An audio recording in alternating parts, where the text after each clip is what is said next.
Très bien, merci. Et pour terminer, donc Jean-Patrick Gilles, député de Tours, donc Voilà. très intéressé par notre sujet à tout point de vue.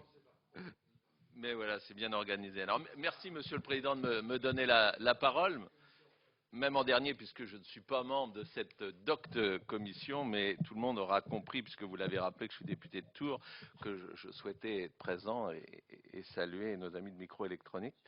D'autant plus qu'avant, j'étais premier adjoint, et je pense avoir un peu contribué, il y a presque une quinzaine d'années maintenant, au développement de ce qui au début, alors que ce n'était pas encore la mode, une bonne mode d'ailleurs, des pôles de compétitivité, la création un peu bricolée, mais finalement d'une forme de cluster avec l'université et qui a permis l'enracinement de ST Microélectronique à Tours et puis son développement jusqu'à nous racheter des rues. Donc c'est voilà, une aventure plutôt réussie et qui continue.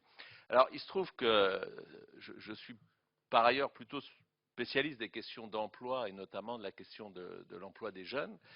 Et je sais que donc vous en recrutez.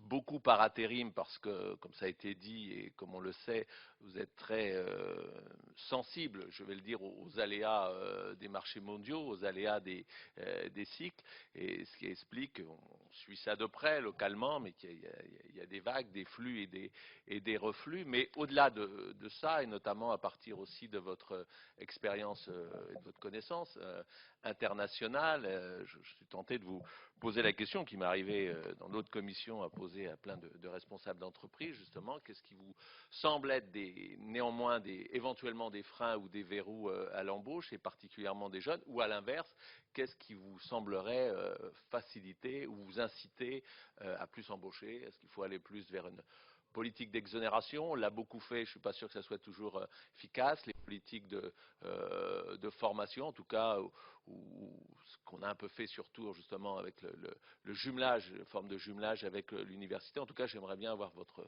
point de vue sur cette question de l'embauche des jeunes.